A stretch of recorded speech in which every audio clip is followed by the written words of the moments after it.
Presidente, honorable Sala, este proyecto de ley que tiene su origen en una moción parlamentaria que junto al diputado Patricio Ales presentamos el año 2006 y ha estado siendo analizado por las comisiones de Economía y de Educación. La de Economía, por unanimidad, aprueba un texto donde se consagran los derechos de los padres y apoderados y de los alumnos, y fundamentalmente este proyecto de ley viene a llenar un vacío que tiene la relación de los prestadores de servicios educacionales con sus alumnos.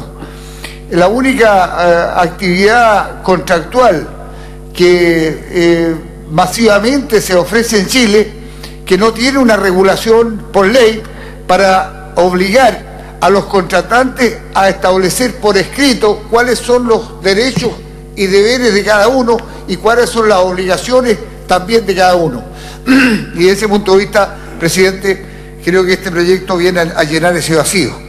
Hemos señalado que el proyecto contiene la definición de cuáles son la prestación de servicios educacionales y al mismo tiempo cuáles son las obligaciones de quienes contratan estos servicios.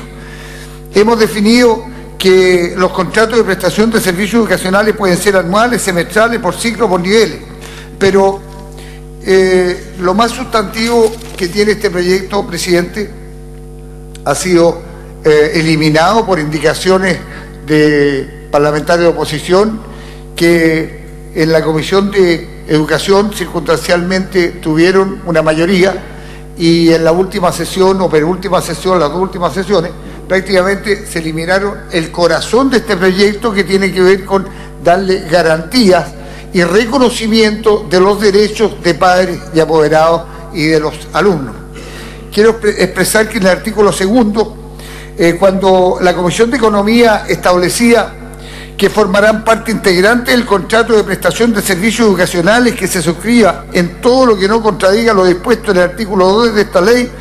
el reglamento interno de cada establecimiento educacional, que es lo que han pedido también la Corporación de Padres y Apoderados de Colegios Particulares.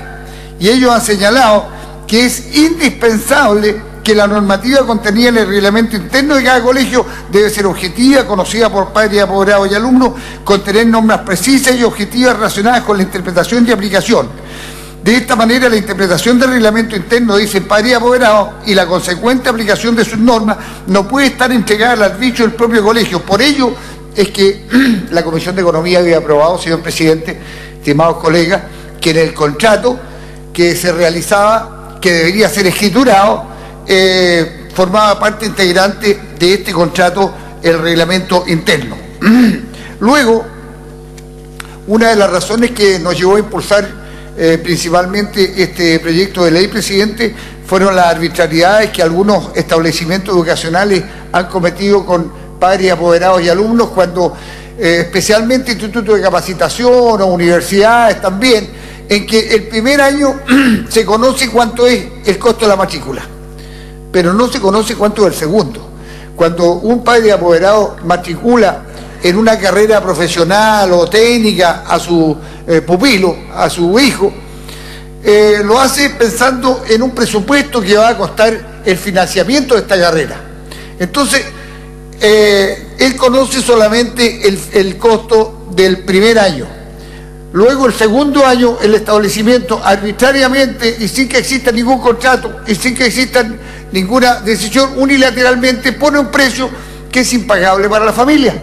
O lo pone en el segundo año, o en el tercero, o en el cuarto, pero ya está amarrado, está hipotecado, no tiene ninguna capacidad de negociación. Bueno, pues precisamente este inciso que obligaba a los establecimientos educacionales, no le estamos fijando el precio por ley, lo obligaba solo a ser transparente, a informar cuánto va a costar el ciclo, cuánto va a costar el segundo año, el tercer año, el cuarto año, aunque sean en unidades reajustables. Pero la oposición en la Comisión de Educación estimó que eso constituía un atentado en contra del derecho al lucro y en contra de quienes prestan servicios educacionales. Señor presidente, la inmensa mayoría de los establecimientos educacionales privados que hay en el país respetan ese derecho, pero hay algunos que no lo hacen. En función de aquello es que nosotros estamos presentando este proyecto de ley, del mismo modo que esta Cámara de Diputados aprobó los derechos de los consumidores cuando establecimos la ley del consumidor. ¿Por qué no? ¿Por qué no establecer derechos para padres, apoderados y alumnos,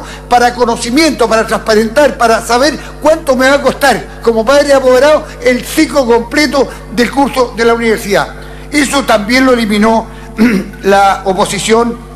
en esa mayoría circunstancial en la Comisión de Educación. Luego, cuando estamos defendiendo tanto el lucro y la colaboración que tienen que hacer los establecimientos particulares a la educación, fíjese que es precisamente la oposición la que presenta una indicación para eliminar la obligación que le poníamos y que estaba establecido en el contrato, la obligación que tenían de recuperar las horas perdidas cuando no se habían ejecutado las clases por causa ajena a los estudiantes. Eso se eliminó. Entonces, aquí solamente estamos representando en la Cámara de Diputados para defender los derechos de los prestadores de servicios y sus intereses con tal de no ayudar y no velar por el interés común de la educación. Aquí es nítido, señor presidente, yo lamento que así sea, es nítido de cómo parlamentarios que se supone están por el bien común establecen una mayoría circunstancial, proponen indicaciones precisamente para vulnerar, para debilitar los derechos que tienen los alumnos o que tendrían los alumnos de aprobarse un proyecto de ley como el que hemos presentado. Al mismo tiempo, presidente, como si eso fuera poco,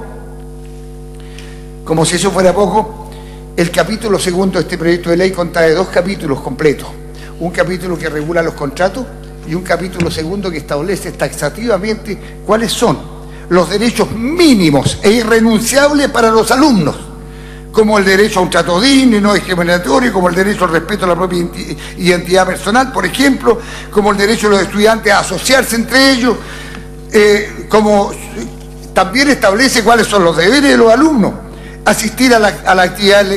lectiva y extraprogramática debidamente planificada por la autoridad académica, brindar un trato respetuoso y no discriminatorio con todos los participantes. En fin,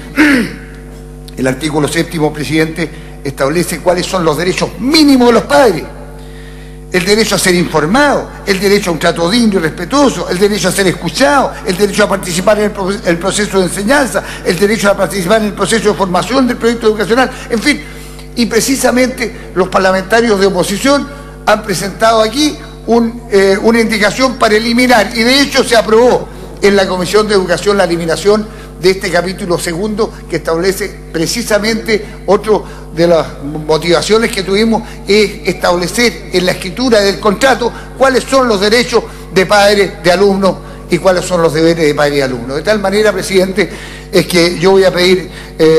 votación separada de indicaciones que permitan reponer algunas de estas indicaciones que han hecho de este proyecto, en verdad, la nada misma, después de que ha sido aprobado por la Comisión de Economía y en la Comisión de Educación una mayoría circunstancial por defender los derechos solo de quienes prestan servicios educacionales, y quienes lo hacen de mala fe han presentado indicaciones que vulneran los derechos de alumnos, padres y apoderados. He dicho, señor presidente. Diputado Kass.